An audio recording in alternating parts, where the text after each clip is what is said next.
Knuckles Comic Issue 26. We start out with the Chaotix finally talking about how Charmy's gone, missing him, and after one of them discusses that he could have renounced his family heritage to stay with them, Espio reveals that the kid's now betrothed, and for once Vector and I are in perfect agreement with each other. A kid betrothed?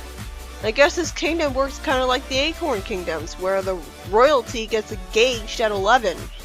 Apparently, Espio received a letter about Charmy's engagement to a girl named Saffron. Why did only he receive it? I guess Charmy thought he only needed to tell one friend, and he'd tell them all. Also, it makes sense that Vector would be the type of guy to care about babes and not marriage. He seems like the type. And when's he gonna get his muscular modern design already? Sonic got it. Eggman got it. They didn't become muscular. After the Chaotix have a friendly joking around about how only Julie Sue could handle Vector, Julie angrily shoots a picture of Knuckles with fire like a spurned ex-girlfriend, saying, "Run out on me, William! Big mistake!" I appreciate that passion. This is the Julie Sue I liked so much at the start. She then sits down exhausted, all that anger is spent, as she says, "What's the matter with you? Don't you care about us? About anything?" And then she shows actual self-awareness, being embarrassed of her behavior. I need a life. The problem is, where do you get one, when all you think about is him? I hate you, Knuckles, for not being here to talk with me right now. I don't know about you, but I love this. I'm way more invested in this than I thought I'd be before I met her, all because she's such a good character. So Knuckles then goes into a house to Locke's surprise, and he gives his son some breakfast, just like normal father and son. And after he asks his father why boys and girls get together, a very childish question that makes sense as he hasn't had parents since he was a little kid, his father hilariously spits out his drink, and even more hilariously looks awkward while saying, why do you want to know? That's worth a chuckle. He's so much like his son when he gets flustered. Knuckles, having a genuine feeling father-son moment with him, says that he feels weird when around Julie Sue, saying that he's happy and mad at the same time, and when he thinks that she's angry, she wants to be friends. And he's saying this while still in the process of eating pancakes, so it's all perfectly casual and comfortable to talk about him like that. Locke then asks him how it's different when he's with other friends, and Knuckles says that they get along great, although Vector can be a pain at times. And after he says he doesn't even think about other girls, Locke says rather logically that he must have been affected by the soul touch, and judging from Knuckles' shocked reaction, he might know in the back of his mind what that actually is, and not really want to believe it. Locke says that echidnas tend to develop their intellectual side more, so it's nature's way of balancing the scales. Does he mean that echidnas inherently seek out partners smarter than them? But there's so many different echidnas at once that could qualify as smarter than them. How could they have only one soulmate? I don't really hate the concept of the soul touch. I mean, I didn't mind the revelation that Sabrina and Harvey were soulmates at the end of the TV series. But I think that's because it was revealed at the very last episode, when there was a whole show building up to making us root for them being together, and giving us all sorts of hints that they belong together. I think they should have introduced Knuckles and Julie being soulmates way later on, because when they haven't even started dating it feels a little forced, strangled by the red string. Like, Knuckles doesn't really have a choice. Locke, I don't think you should have told him the truth so early. It's called letting things develop naturally. But at the very least, the relationship isn't nearly as forced as I was worried it was going to be before I met Julie, because unlike with Sally and Sonic, their personalities are actually similar to each other, and they have a fun dynamic with each other where Julie's a tsundere sometimes and playfully teases him other times. For some reason, after Locke talks about the soul touch, Knuckles doesn't freak out aside from that one panel, and seems to have anything go into denial like nothing's ever mentioned. Does he not know what soul touch means? Does he not understand his explanation? He simply asks why Locke and his mother didn't work out, and is told that even the best of relationships need a lot of work. Well, hold on here, Knuckles had a really good point. If they weren't meant to be together, since Lara's having a much happier, healthier relationship with another man, but they had the soul touch for each other, doesn't that kind of poke a hole in the foundation of its legitimacy? That's like the source of all choosing the wrong suitor for Sally all over again. He should have said instead that Lara and Locke obviously weren't really soulmates then. Did they ever do a test or anything to prove it? Knuckles innocently asks if it would be easier if girls stayed with girls and guys hung around with guys, and Locke replies that eventually they would want something more.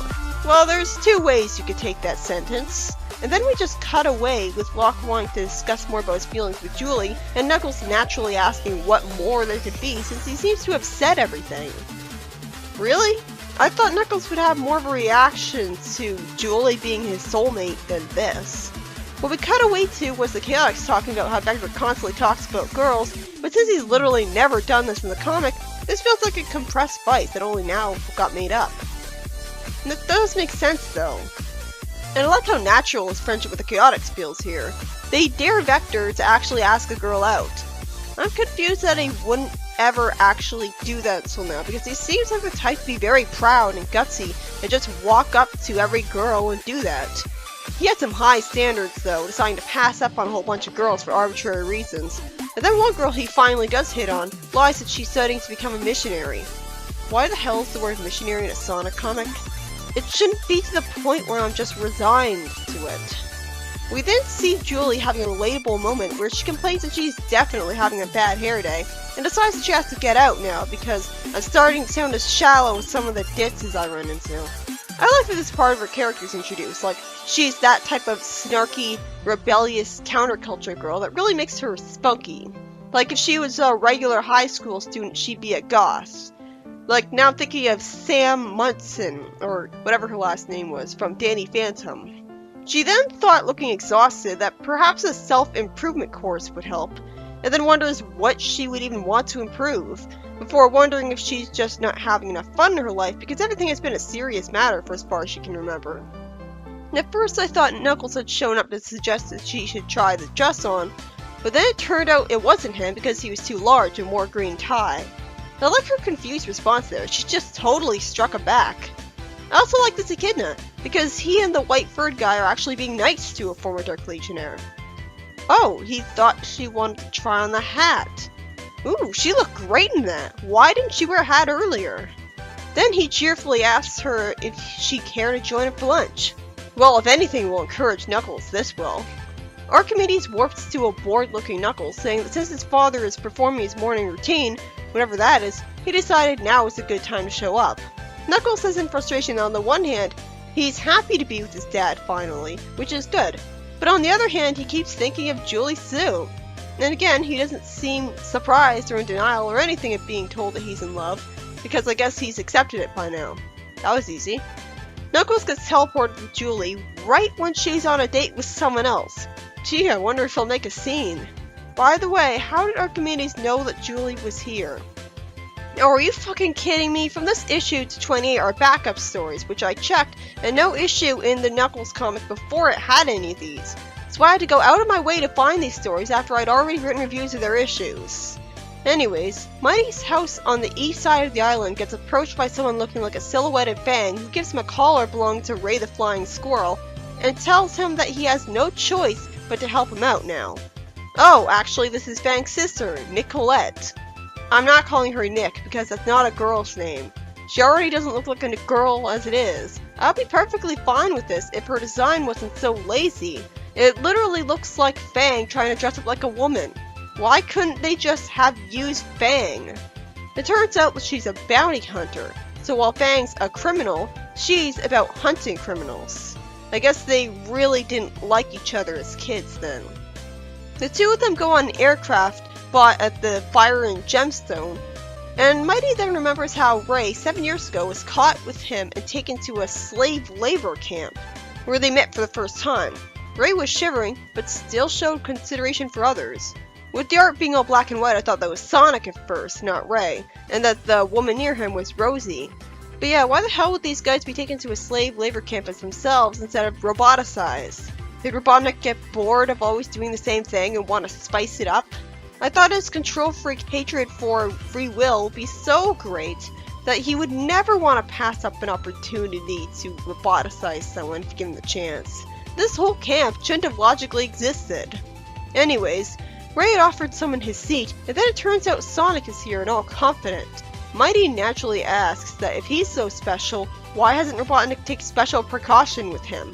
And then Sonic says that Robotnik has probably forgotten all about him, because their parents have been carrying the fight so recently. And he figured now was the time for the younger freedom fighters to do their part, including him. Why the hell would Robotnik forget all about a hedgehog who can run at the speed of sound? Ray then realizes that he doesn't recall Sonic being captured with him, and Sonic reveals that he's a secret agent man being sent behind enemy lines. And once they get sent to where they're going, that'll be his cue to scope things out. After he's asked what about everyone here, Sonic says that they'd only cramp his style and leaves.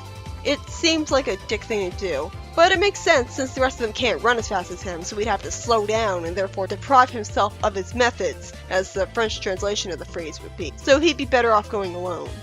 And yet he doesn't apply that logic to his friends. He has them slow him down all the time. Muddy thinks about how at first he hated Sonic for some reason, even though he's a nice guy normally. But Sonic did come back to save everyone. But that's when things started getting really bad. Then the airship lands somewhere that I can't really get a good look of. It seems to be an area with dead trees and a yellow lake. And Fiona shows up, looking furious with him. And knowing what I know about her, I completely get why. Holy shit, she's finally shown up. I've always been fascinated by this character, knowing what I know about her later in the comic. Although I'm sure I'll be underwhelmed and she won't have more than like 2 personality traits later on. But yeah, let's see what she's going to do for this comic. This story, by Ken Penders, was all about relatable situations. It was about characters being made more relatable, humanizing them with downtime as a breather between all that serious action. With Knuckles getting his first crush, talking to his dad about it, while Julie is the most relatable she's ever been, being like a regular girl. And Vector gets teased about how he talks about girls constantly without ever asking one out, which came completely out of nowhere, despite making sense for his character. And the whole not asking girls out thing felt completely arbitrary because I'd really imagined Vector to be the opposite. That was the only real flaw though, aside from the big problem that Knuckles didn't react to learning that Julie could be his soulmate at all. I was expecting him to be shocked, in denial, taken aback, furiously denying it. But I guess time has passed and he's accepted that he has a crush on her now. Still feels pretty sudden, but their relationship is much more natural than I thought it was going to be. In fact, it's gone to the point where it feels weird them still just being friends. And I never felt that way with Sally and Sonic, who even now still feel like just friends, but slightly closer, like they occasionally, very occasionally, hold hands or hug. And the second story was also by Ken Penders, and basically tells us about Sonic freeing the slave labor camp that logically shouldn't have existed, where Ray and Mighty met each other. I like Ray's personality. He's shy and stuttering, which is cute, and he's compassionate and scared of the situation. But his design is just awful. He looks like he's wearing one of those ball caps or hats that you wear over your hair while you're swimming.